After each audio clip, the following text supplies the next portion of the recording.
Olá, senhores, bem-vindo a mais um vídeo Ortopedia OQM. Meu nome é Nathalie Uzelin e hoje eu vim aqui para conversar um pouquinho com vocês sobre os temas quentes do taro na grande área do quadril.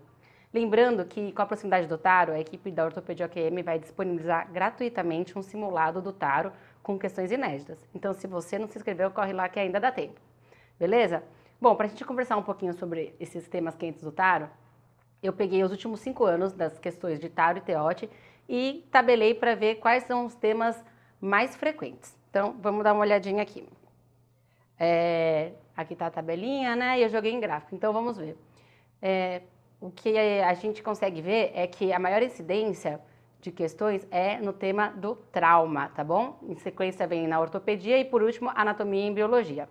No trauma, os temas mais comentados, as questões mais abordadas é fratura do acetábulo. Sim, senhores, fratura do acetábulo, aquele tema complexo, difícil de entender, mas lembre-se, temas difíceis, questões simples, diretas, objetivas, tá bom? Outras questões também que são bem abordadas, tanto no taro quanto no teote, são as fraturas subtrochanterianas e as diafisárias, aqueles temas que a gente sempre vê na residência, acha que conhece tudo e vira e mexe, cai um tema, uma questãozinha, um assunto ali desse grande tema que a gente não domina. Então, vamos prestar atenção nesse aspecto, tá bom? Na ortopedia, o que a gente consegue ver é que cai bastante artroplastia total do quadril, as fraturas periprotéticas e agora um tema que a gente está apostando que vai cair, que está vindo com força, é a artroscopia, beleza? Para a gente conversar um pouquinho disso, vamos puxar umas questões antigas aí do taro para a gente avaliar os temas. Bora? Vamos para a primeira questão aqui. Na fratura da parede anterior do acetábulo, o mecanismo de trauma é uma força aplicada no trocânter maior com o quadril em rotação lateral de 20 graus e adução, rotação medial de 20 graus e abdução, rotação lateral de 20 graus e adução, abdução neutra, rotação medial de 20 graus, adução e abdução neutra. Vamos dar uma olhadinha no mecanismo? Então vamos lá. Lembrar que o mecanismo do trauma da fratura do acetábulo é um mecanismo indireto, onde ocorre a impacção da cabeça femoral na superfície articular do acetábulo. O que a gente precisa observar nesse mecanismo? A energia do trauma, a qualidade óssea do paciente, a direção e a posição do membro no momento do trauma e a origem da força do trauma, beleza? A energia do trauma ela pode ser de baixa energia, que acontece com queda da própria altura sobre o trocânter maior, e de alta energia, que acontece em acidentes automobilísticos, atropelamentos e quedas de grande altura, tá? A qualidade óssea, geralmente o paciente que tem a queda da própria altura é aquele paciente que tem uma qualidade óssea prejudicada, que tem osteopenia, osteoporose. Esses pacientes geralmente vão cursar com fraturas isoladas da coluna e ou parede anterior, tá bom? Outra coisa importante é você observar a direção e a posição do membro. Se o membro está abduzido, aduzido, rodado interno, rodado externo, isso são fatores importantes para você entender a dinâmica do mecanismo e a fratura que vai se apresentar ali no momento. E a origem da força, que ela pode ser pelo eixo da diáfise femoral ou pelo eixo do colo, tá bom? Geralmente, os pacientes que são mais idosos, que sofrem queda da própria altura, que é um trauma de baixa energia, tem o trauma aplicado sobre o trocânter maior, que é pelo eixo do colo. Já os pacientes mais jovens, que sofrem traumas de alta energia, tem a origem da força no eixo da diáfise femoral, tá? Olhando o eixo da diáfise femoral, a gente tem dois subgrupos. O grupo que tem a flexão do quadril, flexão do joelho, e o grupo que tem o membro estendido, tá? E aí, a partir dessa avaliação, você vai observar se o membro está fletido e está abduzido ou aduzido, se o membro está estendido, se está abduzido ou aduzido. Na fratura, quando acontece o trauma com o joelho em flexão, que é o mais comum, e o membro está abduzido, nós vamos ter uma fratura característica transversa, tá bom? Quando a gente tem uma flexão e adução do quadril, vai acometer os elementos posteriores e pode ou não estar associado à luxação do quadril, tá bom? Já quando o membro está estendido e abduzido, também teremos uma fratura transversa, como na flexão. E quando está em extensão e neutro, você vai ter acometimento da parede posterior. Lembrem-se, quando o trauma vem pelo eixo da diáfise femoral, a gente não tem acometimento dos elementos anteriores, da parede anterior, tudo bem? Já quando a gente vai olhar o trauma com a origem da força pelo eixo do colo, a gente, que são os pacientes geralmente de baixa energia, a gente tem que observar duas coisas. A rotação, se ele tem uma rotação medial, né, interna, ou rotação lateral externa, e a posição do quadril, se está abduzido, aduzido. Geralmente, a rotação externa, ela sempre acontece com o membro em neutro, tá bom? De abdução e adução. E a rotação interna, ela pode acontecer com abdução e adução. Mas os principais tópicos que vocês têm que lembrar é que quando você tem uma rotação interna máxima do eixo fêmur, do colo do fêmur, você vai ter acometimento dos elementos posteriores. Então, fratura da parede posterior. Se a rotação for menor, né, interna, mas um pouco menor, ela vai acometer a coluna posterior. Se a rotação interna for de 20 graus, em torno de 20 graus, você vai ter uma fratura transversa ali do acetábulo. E se a rotação for externa, vai ter acometimento da fratura da parede anterior. Beleza? Conforme a gente está sinalizando aqui na imagem. Bom, a partir do mecanismo, a gente vai gerar a classificação. A classificação mais utilizada é a de Judée-Letournel, que é baseada no mecanismo, tá? Existe a classificação da O também, mas ela é pouco usada. Eu trouxe aí só para vocês saberem que existe, que a O ela classifica a pelve em 6, quando acomete o acetábulo é 2, se acometer uma coluna é letra A, se for transversa, letra B, e se for duas colunas, letra C, tá bom? Mas a principal é a Judée-Letournel. Na Judée-Letournel, a gente tem dois subgrupos grandes, tá? As elementares, que são fraturas simples, e as complexas, que é a associação das fraturas elementares, tá bom? Então, são 5 elementares, sendo elas parede posterior, coluna posterior, parede anterior, coluna anterior e a transversa. Já as complexas, a gente vai ter a dupla coluna, vai ter parede posterior mais uma transversa, pode ter coluna ou parede anterior mais uma hemitransversa posterior, pode ter a fratura em T e a parede posterior mais coluna posterior, tudo bem? É bem complexo, geralmente não cai imagem para você classificar a fratura. O que você precisa saber é que cada mecanismo gera um tipo de fratura, que são essas classificações, e a partir disso aí você tem algumas características da fratura que eles podem cobrar. Então, a fratura de parede posterior tem tal característica, aí você vai associar essas características com a classificação e você consegue responder a questão. Vamos dar uma olhadinha, eu destaquei alguns para a gente ressaltar aqui e conseguir responder as questões que já foram cobradas anteriormente. Bom, nas fraturas elementares, aquelas fraturas simples, né? Duas mais importantes, coluna anterior e coluna posterior. A coluna anterior, como eu falei, geralmente são fraturas que acometem mais os idosos, né? O trauma é pelo eixo do colo. A gente vai ter um destacamento da lâmina quadrilátera. Guarda essa informação, é importante. A coluna posterior é a fratura mais comum das elementares, tá? E elas são sempre instáveis, então são fraturas que necessitam de tratamento cirúrgico. Já as complexas, a gente tem destaque da coluna ou parede anterior mais hemitransversa posterior, porque é uma fratura que acomete, é muito comum nos idosos, tá bom? Tem um prognóstico ruim e ela tem um sinal patognomônico que é cobrado em prova, tanto como imagem, como na teórica, para você responder as questões. Então, é o sinal da gaivota. O que é o sinal da gaivota? Olha lá, vamos ver a imagem aqui, ó. Tem um desenho aqui da gaivota. O sinal da gaivota nada mais é que a impacção do teto, tudo bem? Não esquece isso. Impacção do teto é da complexa de coluna ou parede anterior mais hemitransversa posterior. Isso é patognomônico dessa classificação e é muito comum em idosos, tá bom? A dupla coluna, dentre as complexas, é a mais comum, tudo bem? E a gente tem que lembrar que quando você tem uma fratura de dupla coluna, você tem um acetábulo desconexo do esqueleto axial e com isso ocorre uma medialização da cabeça femoral, tá bom? Aqui também tem um sinal muito importante, tá? Que é o sinal do esporão, que ele vai representar a porção do córtex externo do ilho intacto. Vamos dar uma olhadinha lá? É esse desenho aqui, ó. Cuidado, porque tem imagens que enganam, tá? Às vezes tem um fragmento de parede que parece o sinal do esporão, mas o sinal do esporão você tem que ver a continuidade com o ilho ali, tudo bem? E por último, em destaque das complexas, é a fratura em T.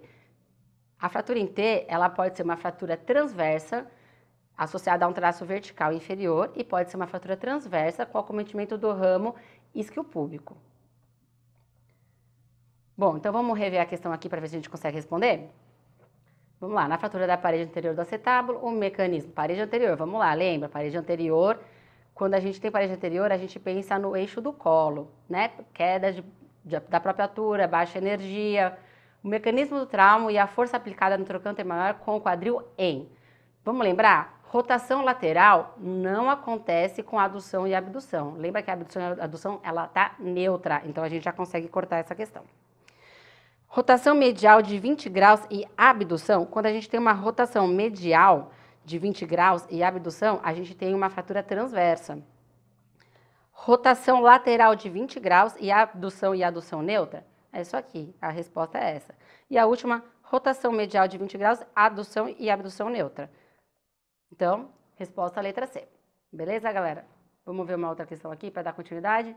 Na fratura do acetábulo, a artroplastia total do quadril imediata está indicada para indivíduos idosos com fratura da coluna anterior, diafisária associada, do colo do fêmur associado, da dupla coluna com congruência secundária. Vamos dar uma olhadinha nos tratamentos? Bom, vamos ver. Tratamento. Quando a gente indica um tratamento cirúrgico para fratura do acetábulo? Quando a gente tem instabilidade e incongruência. Quando que a gente tem instabilidade? Quando a gente tem uma luxação mais um deslocamento da parede ou da coluna anterior, ou uma luxação mais um deslocamento da parede e coluna posterior. Isso mostra uma fratura instável. Então, a gente precisa fixar para poder estabilizar essa articulação. A incongruência ela é caracterizada com um desnível do fragmento acima de 2 milímetros, beleza? Isso pode acontecer na fratura do teto, se você tiver um fragmento ósseo retido na articulação, se você tiver uma fratura deslocada da cabeça femoral, se você tiver interposição de partes moles que não permitam uma redução, uma congruência articular, você vai ter que abordar cirurgicamente. E quando você tem paralisia do nervo ciático ou femoral, você tem que fazer uma abordagem cirúrgica também. Quando que a gente vai pensar em tratamento imediato? Vamos lá. Quando a gente tem fratura exposta, quando a gente tem uma fratura luxação irredutível, quando você tem um déficit neurológico progressivo pós-redução, quando tem lesão vascular e a fratura do colo ipsilateral, beleza? Então, quando a gente vai pensar num tratamento conservador, então quando a gente tem fraturas estáveis, que tem uma congruência, que você não envolve o domo, então você pode ter uma parede posterior com menos de 50% de acometimento ósseo, se você tiver uma coluna anterior baixa, se você tiver uma transversa baixa, se você tiver uma T baixa, são fraturas estáveis. A gente consegue tratar conservador. Quando você tem dupla coluna com a congruência secundária, você também trata conservador. O que é a congruência secundária? Eles cobram isso, já vi questão falando sobre isso. A congruência secundária nada mais é que é a manutenção da congruência articular pela cartilagem labral, tá bom? E outras características que a gente vai ter que pontuar para ver se o tratamento é conservador, às vezes a fratura é cirúrgica, mas o paciente não é um paciente cirúrgico, ele não tem condições cirúrgicas. Quando você tem uma lesão extensa de partes moles, então você não vai conseguir fazer uma abordagem cirúrgica naquele momento. E o ângulo de mata, tá bom? O ângulo de mata é para avaliar a estabilidade e a congruência articular. O ângulo de mata a gente vai fazer a avaliação em 3 incidências. Anteroposterior, obturatriz e alar. Você vai traçar um eixo do centro da cabeça femoral, um eixo vertical, e do centro da cabeça femoral em direção à fratura. E aí você vai calcular esses ângulos. Para a gente poder fazer um tratamento conservador, o ângulo de mata ele tem que se apresentar no anteroposterior acima de 45 graus, na obturatriz acima de 25 graus e no alar acima de 70 graus. Isso mostra que você tem uma congruência, uma estabilidade da parte acetabular e dá para tratar conservador. Beleza? Então vamos lá. Na fratura do acetábulo, a artroplastia total do quadril imediato está indicada para indivíduos idosos com fratura. Essa vocês agora conseguem responder, hein? Da coluna anterior? Não necessariamente. Diafisária associada? Não. Do colo do fêmur associado? Olha lá, que a gente falou. Da dupla coluna com congruência secundária? Não. Se tem congruência secundária, dá para conservar. Então, resposta, letra C. Mais uma questãozinha aí para a gente discutir um pouquinho. Durante o tratamento cirúrgico da fratura subtroncantérica do fêmur com haste cefalomedular, é indicação de revisão imediata da síntese. O desvio invário de 10 graus, o desvio rotacional de 10 graus, o encurtamento de 2,5 centímetros, a flexão do fragmento proximal de 15 graus. Vamos dar uma revisãozinha aqui de subtroncantérica, porque cai bastante, tá bom, gente? Vamos então dar uma olhadinha aqui no mecanismo, relembrar.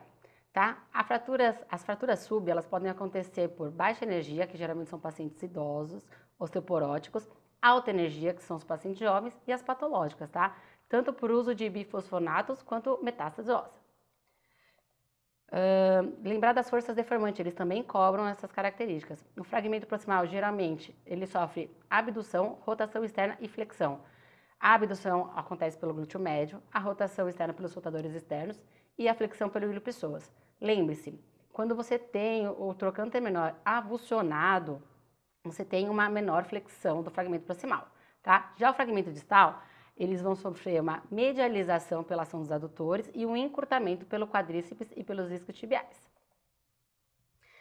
Coloquei aqui a classificação só para lembrar, tá bom? Que a gente tem a Sunsheimer, que ela classifica a partir do número de fragmentos. A O, que ela classifica a partir da localização, a geometria da fratura e se existe ou não comunição. E Russell-Taylor, que é pela extensão para a fossa do piriforme e acometimento ou não do trocânter menor. A Russell-Taylor, ela é histórica, né? Ela foi criada a partir, pensando na síntese, quando a gente só tinha hastes com entrada na fossa do piriforme. Hoje em dia ela está em desuso, a gente usa mais a O e às vezes a Sunsheimer. Bom, com relação ao tratamento, o gold standard é a haste intramedular, tá bom? Por quê? Porque ela tem o menor braço de alavanca e maior compartimento de carga, então a falha é bem menor, tá? O ponto de entrada pode ser pela fossa piriforme ou pode ser a trocantérica. Lembrando que eles perguntam os parâmetros às vezes, tá, gente? Então, na fossa no trocânter, na entrada do trocânter, no anteroposterior, ele vai sempre estar medial ao trocânter maior e no perfil ela vai estar centralizada. Se você fizer uma entrada, um ponto de entrada incorreto, lateralizado, você vai varizar e vai fazer uma comunição lateral. Então tem que tomar muito cuidado. Isso é característico de falha de síntese, tá bom? Os bloqueios proximais, eles podem ser de várias formas, depende se você vai usar haste cefalomedular, se você vai usar haste universal, então você pode ter parafuso único no trocânter menor, parafuso cefalomedular, 2 parafusos no colo para a cabeça femoral, 2 parafusos cruzados, tem várias técnicas, isso eles não abordam muito, tá? Agora, o bloqueio distal é importante, eles cobram bastante informação referente ao bloqueio distal. Você tem que tomar cuidado sempre na hora de bloquear, para não bloquear com o membro girado, tá bom? O segmento distal rotacionado, então você tem que fazer a comparação do parâmetro dos membros, fazer sempre uma imagem intraoperatória com rotação interna máxima para você ver se não tem uma fratura de colo associada, checar a estabilidade do joelho depois de fazer a fixação, porque quando você não fez a osteossíntese, o fragmento está solto, você não consegue testar a instabilidade do joelho, tá bom? Mas depois que você fixou, você tem que testar para ver se o paciente não tem nenhuma lesão ligamentar. E você tem que avaliar o comprimento, tá bom? Sempre lembrar, se tiver um encurtamento maior que 2 centímetros, tá bom? A teoria atual, a literatura atual defende que se o encurtamento é maior que 2 centímetros, você tem que fazer uma revisão imediata, tá bom? E também precisa avaliar a rotação. Rotação acima de 15 graus é indicativo de revisão imediata, beleza? Bom, as placas. Quando que a gente vai usar a placa? Quando o fragmento proximal é curto, com traço simples. Quando o canal medular é estreito ou tem alguma deformidade, a gente não consegue usar uma haste intramedular. Quando você tem um trauma pulmonar que impeça a fresagem do canal. E quando você tem características de não união ou pseudoartrose ali próximo da fratura, beleza? Lembrar que quando a gente usa a placa em comunição posterior-medial, a gente tem péssimos resultados e quando o paciente tem uso de bifosfonatos, a evolução para essa síntese não é satisfatória, tá bom? Quais são os tipos de placas que a gente tem? Placa lâmina, DCS 95 graus, placa de fêmur bloqueada, que está aqui exemplificada, as 3. Beleza? Vamos então ver lá na questão? Vamos voltar que agora a gente consegue responder. Durante o tratamento cirúrgico da fratura subtrocantérica do fêmur com haste cefalomedular, é indicação de revisão imediata de síntese. O desvio inválido de 10 graus? Não. Lembra que a gente falou? Tem que ser 15 graus. O desvio rotacional de 10 graus? Não. O encurtamento de 2,5 centímetros? Sim. Acima de 2 centímetros, revisão imediata. A flexão do fragmento proximal de 15 graus? 15 graus é o limite, tem que ser acima de 15 graus. Resposta da questão, letra C. Aproveitando o gancho das subtrocanteleiras, vamos falar um pouquinho das fraturas atípicas, que estão bem frequentes tanto no teótico quanto no taro, beleza? Vamos falar algumas características. Elas se localizam abaixo do trocânter menor até a região supracondiliana, acometem mais mulheres pós-menopausa, população mais acometida asiática e está relacionada ao uso de bifosfonatos, beleza? A sociedade americana criou critérios, tá bom? Que são as condições maiores e as condições menores para você caracterizar a fratura atípica. Obrigatoriamente, você precisa ter 4 condições maiores, das 5 para caracterizar a fratura atípica, mas não necessariamente você precisa ter as condições menores. Tudo bem? Vamos ver as condições maiores? Trauma mínimo ou atraumática é uma condição maior. Fratura transversa ou oblíqua curta que se origina na cortical lateral. Fraturas não cominutas. Presença de espícula medial na fratura completa. E nas fraturas incompletas, você tem um acometimento apenas da cortical lateral. E isso daí é condição maior. Tendo 4 das 5, você consegue caracterizar a fratura atípica. Você pode também ter as condições menores, que é o espessamento generalizado da cortical, dor prodrômica unilateral ou bilateral, fraturas bilaterais completas ou incompletas e retardo de consolidação. Então, se liguem, esse tema vem caindo muito, tá bom? Vamos lá, partindo para outra questão. Na fratura diafisária do fêmur, associada com fratura ipsilateral do colo femoral, ocorre em A, 3 a 10%, sendo mais frequente na região basocervical, 3 a 10% sendo mais frequente na região médio-cervical, 15 a 20% sendo mais frequente na região basocervical, 15 a 20% sendo mais frequente na região médio-cervical. Eles cobram epidemiologia, galera, então vamos dar uma olhadinha. Só para retomar rapidamente, né, dar uma relembrada aí de forma geral nas fraturas diafisária, lembrar que também temos forças deformantes atuantes, o terço proximal também como na sub tem o glúteo médio que vai fazer a abdução, os soltadores externos que vai fazer a rotação externa e o ilho-pessoas fazendo a flexão do fragmento proximal. Já o terço distal, você tem os adutores que vai medializar o fragmento e os gastrocnêmicos que podem fazer a extensão. Se a fratura for mais distal, o gastrocnêmico vai fazer a extensão do fragmento, tá bom? A classificação, ó, eu coloquei aqui pra gente, só a título de curiosidade, para vocês lembrarem que quando a gente está falando de cunha e de segmentar, a gente não tem mais a 32B1 nem a 32C1, tá bom? Ela saiu da classificação. Só tem a B2, B3 e a C2, C3. Vamos dar uma olhadinha nas lesões associadas com as fraturas diafisárias. Vamos lá. Quando a gente pensa em parte óssea, lembrar que a principal é a tíbia e a fíbula, em torno de 20%. Depois, costelas e externo, em torno de 19%. E colo do fêmur, de 1 a 10%. No colo do fêmur, o mais raro é a subcapital, que gira em torno de 2%. A transcervical está em 19%. E a principal é a basocervical, 39%. Então, atenção, muitas vezes o paciente chega no pronto-socorro, a gente faz radiografia da coxa, vê a fratura diafisária, não faz raio-x da pelve, não vê a fratura de colo associado, opera o paciente e depois descobre que tem uma fratura do colo. Então, sempre se atentem para procurar a fratura do colo associada, beleza? Das partes moles, o que a gente tem que lembrar? Que 49% das vezes você vai ter uma lesão parcial do ligamento cruzado anterior, depois 28% menisco lateral e em 26% dos casos menisco medial. Como que a gente vai pensar no tratamento? A gente pode fazer tratamento com placa e com haste. Quando que a gente indica a placa? Quando a gente tem um canal medular estreito, quando você tem uma fratura próxima a uma consolidação viciosa, uma deformidade óssea, quando você tem uma fratura periimplante, periprotética, quando você tem uma extensão proximal da fratura ou distal, onde a haste não vai conseguir proporcionar uma estabilidade ali do foco fraturário, quando você tem uma lesão vascular associada que necessite de reparo, então você já vai fazer um acesso aberto, você já faz a placa. Quando você tem uma fratura de colo ipsilateral, quando você tem a físia aberta, tá bom? A desvantagem do uso da placa é porque você divulsiona muitas partes moles, então você causa uma lesão importante das partes moles, atrapalha a cicatrização e também o apoio da placa diminui a vascularização do osso. Quando a gente vai pensar na haste intramedular, como que a gente pode fazer? A gente pode fazer de forma anterógrada e retrógrada, tá bom? A anterógrada, lembrar que tem um ponto de entrada tanto no piriforme quanto na trocantérica. Lembrando que, hoje em dia, pode-se fazer haste para fise aberta, porque a gente tem a entrada trocantérica. Agora, se a haste for de entrada de piriforme, está contraindicado fazer em fise aberta, beleza, galera? Quais são as indicações para fazer a haste retrógrada? Isso eles cobram em questão. Vamos lá. Pacientes obesos, pacientes grávidas, fratura do colo do fêmur, a gente faz a retrógrada e depois faz a síntese lá em cima do colo. Geralmente faz 2 sínteses separadas, né? Tem gente que defende fazer uma síntese só, mas a literatura defende que o melhor é fazer 2 sínteses, beleza? Quando a gente tem fratura ipsilateral da tíbia ou da patela, a gente também faz de forma retrógrada. Qual é a contraindicação relativa para o uso de retrógrada? Quando você tem uma fratura subtrocantérica, que às vezes você não consegue fazer estabilidade lá em cima. Quando você tem uma patela baixa, uma limitação de flexão do joelho.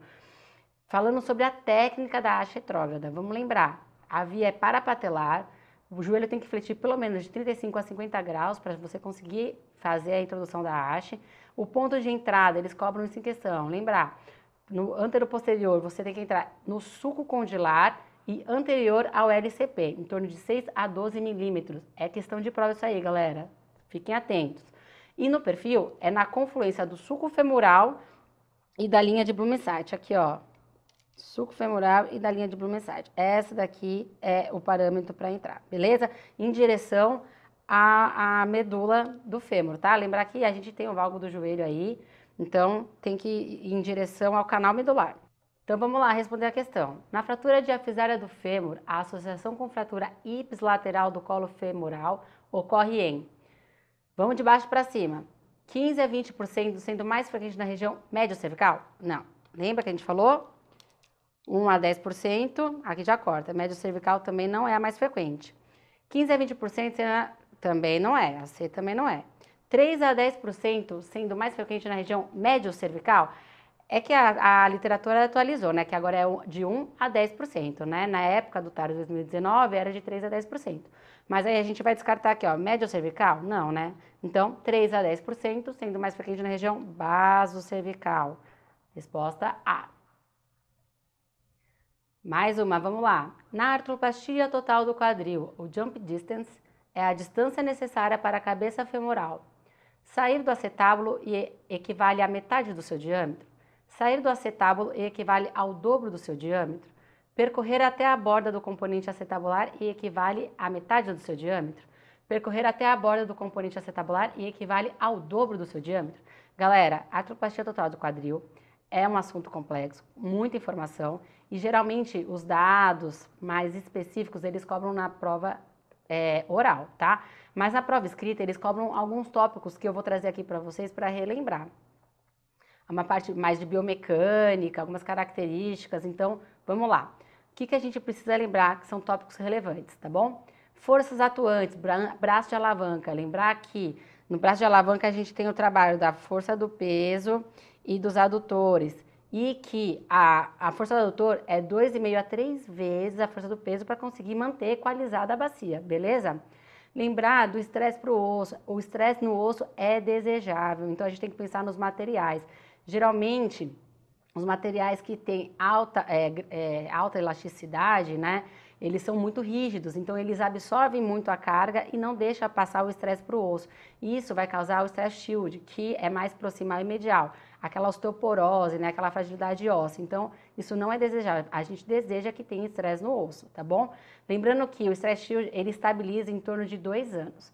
Outro tópico importante que você tem que rever aí é a classificação de DOR, que a gente avalia a característica do fêmur para programar a artroplastia. Se vai ter que ser cimentada, se não é cimentada.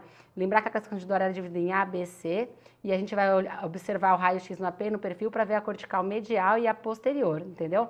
A gente geralmente tem aquela característica do fêmur em funil, em taça de champanhe, onde você tem um osso de boa qualidade, uma espessura da cortical importante, você tem, geralmente são pacientes jovens, e você não tem problema nenhum com fazer uma haste não cimentada, tá?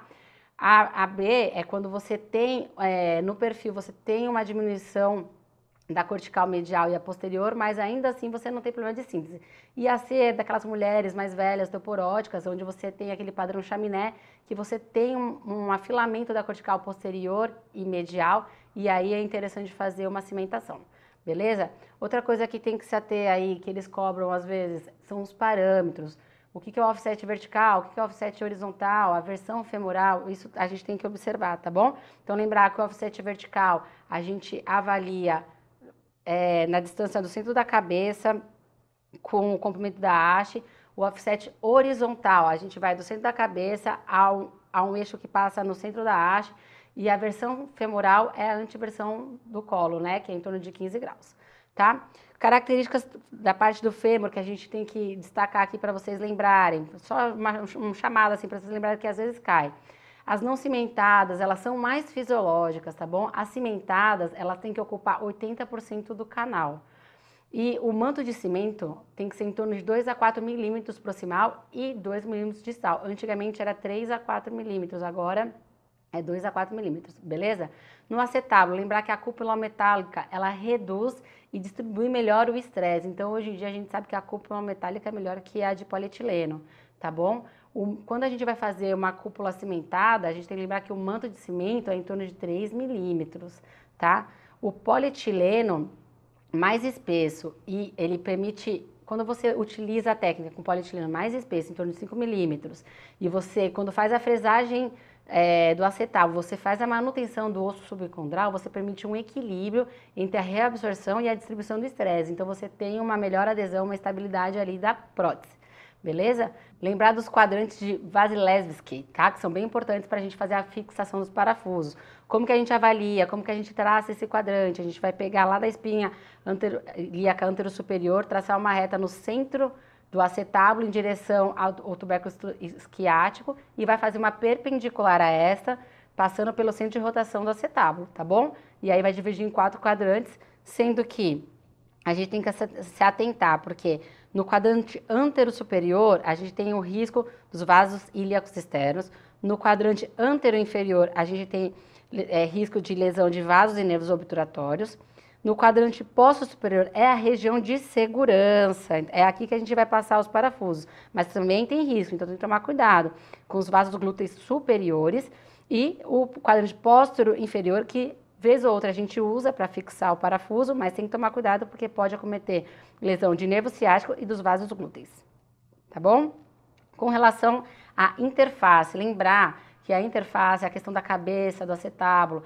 Hoje em dia a gente sabe que as cabeças de maior diâmetro proporcionam maior estabilidade, elas acabam que o desgaste menor do polietileno e o colo trapezoidal também melhora a amplitude de movimento. Então, cabeças maiores com colo trapezoidal permitem uma melhor amplitude de movimento e maior estabilidade, tá? E aí vem a questão do jump distance, que nada mais é que o trajeto que a cabeça tem que percorrer para chegar na borda acetabular.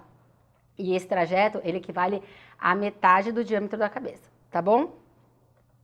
Vamos então responder a questão? Na artropatia total do quadril, o jump distance é a distância necessária para a cabeça femoral. Sair do acetábulo? Não, né, galera? Sair do acetábulo? Não. Percorrer até a borda do componente acetabular e equivale à metade do seu diâmetro. Percorrer até a borda do componente acetabular e equivale ao dobro do seu diâmetro? Não, né? Dobro não, acabamos de falar. Metade do diâmetro. Resposta, letra C. Vamos lá, continuando aqui na artroplastia.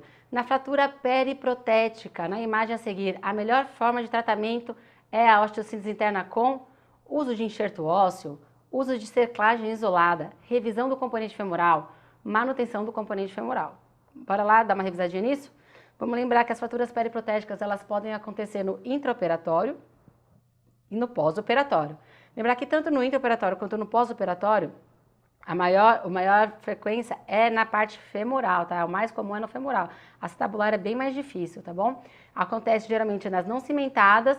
E o que a gente vai ter de fator de risco no intraoperatório? Mulheres, idosos, por causa da condição óssea, quando tem artrite inflamatória associada ou deformidades ósseas, tá bom? No pós-operatório, como eu falei, o mais comum é o femoral. A gente vai ter o acometimento dessa lesão por fraturas por estresse ou fadiga do implante, tá bom? E fraturas traumáticas. Quando que a gente vai pensar em tratamento? Como a gente vai pensar nesse tratamento? Pensando na localização e na estabilidade da fratura. Como que está fixo ou não está esse componente femoral? Tem que avaliar isso também. A quantidade de osso remanescente que esse paciente tem, a qualidade do osso desse paciente, as condições médicas do paciente, as deformidades, as demandas funcionais desse paciente, beleza? Vamos avaliar então as fraturas periprotéticas no intraoperatório. A classificação para ela é de Vancouver e ela divide em um tipo e subtipo. O tipo é ABC, sendo A, metáfise proximal, B, diáfise e C, distal, a haste até a metáfise distal do fêmur, beleza?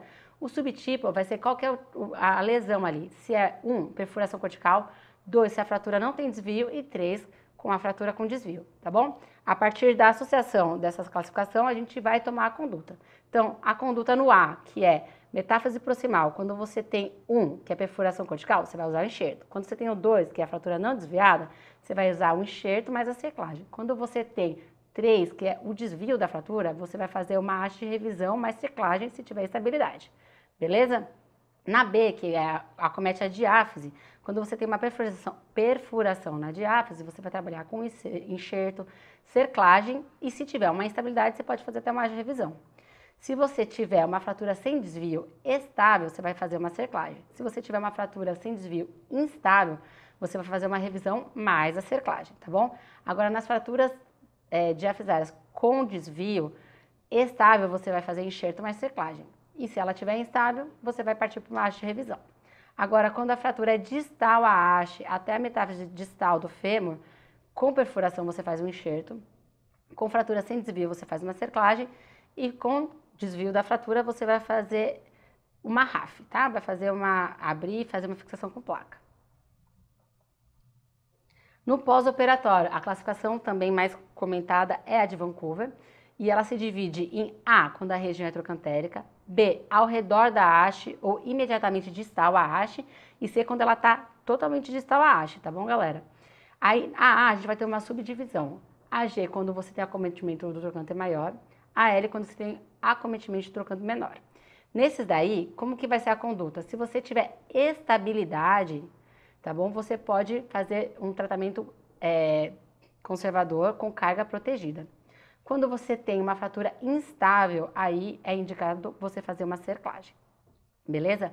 Na B, quando você tem o acometimento da fratura ao redor da haste, tá bom? Ou imediatamente distal a ela, e ela é estável, ela é uma B1, e aí você faz uma fixação, uma redução aberta à fixação interna, com placa mais a cerclagem. Quando ela é uma B2, que ela tem instabilidade, aí a gente já parte para uma haste de revisão. E a B3, ela vai avaliar a qualidade óssea do paciente, tá bom? Então, assim, a haste pode até estar estável, mas o paciente tem uma qualidade óssea baixa, a gente vai entrar com uma haste de revisão, mais um enxerto ou uma endoprótese, tá bom? Quando a fratura é distal à haste, que é a C, a gente já parte direto para uma RAF, beleza? Então, vamos lá responder? Na fratura periprotética da imagem a seguir, a melhor forma do tratamento é a osteossíntese interna com revisão do componente femoral. Vamos ver, a fratura está instável, desviada, né? Então, a gente tem que fazer a revisão do componente femoral, beleza? Vamos lá, galera, mais uma para a gente terminar aqui. Na artroscopia do quadril, a lesão do nervo cutâneo femoral lateral é uma complicação que ocorre com a medialização do portal anterior, lateralização do portal anterior, medialização do portal anterolateral, lateralização do portal anterolateral. Vamos dar uma revisão aqui rapidinho da artroscopia, que é um tema quente que a gente acha que vai cair aí nas próximas provas, tanto do Taro quanto do TEOT. Vamos lá, artroscopia, quando a gente indica, quando a gente tem patologias no compartimento central ou no compartimento periférico, tá bom? Elas podem ser lesões labrais, corpus livre, impacto femoroacetabular, lesões condrais, distúrbios sinoviais, patologia do ligamento redondo, artrite séptica, distúrbios do tendão de pessoas, impacto extraarticular, ressalto externo do quadril, síndrome dolorosa do quadril, tudo que envolve ali o quadril, a gente consegue fazer uma artroscopia, beleza? Então, é um tema que está em alta, é muito tendência para cair nas provas aí. Vamos lembrar das contraindicações relativas, tá bom, galera? Isso já foi questão de prova. Contraindicação relativa, obesidade, displasia do quadril e incapacidade de distração articular. Para fazer uma artroscopia, a gente tem que conseguir fazer uma distração, tá bom? Para acessar a articulação. Então, se a gente não consegue fazer essa distração, existe uma contraindicação relativa, beleza? Bora ver as técnicas, que também são coisas que são pontuadas e cobradas? Vamos lá. Como que a gente faz a artroscopia? Posição, pode ser em decúbito horizontal, pode ser em decúbito lateral. O mais utilizado é o decúbito horizontal, tá bom? A gente coloca o paciente para mexer no componente central, a gente começa a cirurgia para mexer no componente central. Compartimento central. E para mexer no compartimento central, a gente tem que fazer a distração. Então, a gente vai colocar numa mesa de distração, vai colocar um poste perineal lateral e fazer uma distração de 10 a 12 milímetros. E essa distração não pode passar de 2 horas, tá? Para não dar lesão aí neurológica. Depois que você fez o procedimento no compartimento central, você vai tirar a tração e vai fazer uma flexão de 45 graus do quadril para a gente fazer o acesso ao compartimento periférico. Outra característica que eles cobram aí, que é importante saber, são os materiais. Geralmente as cânulas são de 4,5 e 5,5 e as óticas de 30 e de 70 graus. Outro parâmetro muito importante que vocês não podem esquecer são os portais, tá bom? Os principais portais são 3, o anterolateral, o anterior e o posterolateral. O anterolateral é o primeiro a ser realizado, ele é realizado sob fluoroscopia e a partir dele nós vamos realizar o anterior e o posterolateral, que é feito sob visualização direta. Vamos lá para os parâmetros.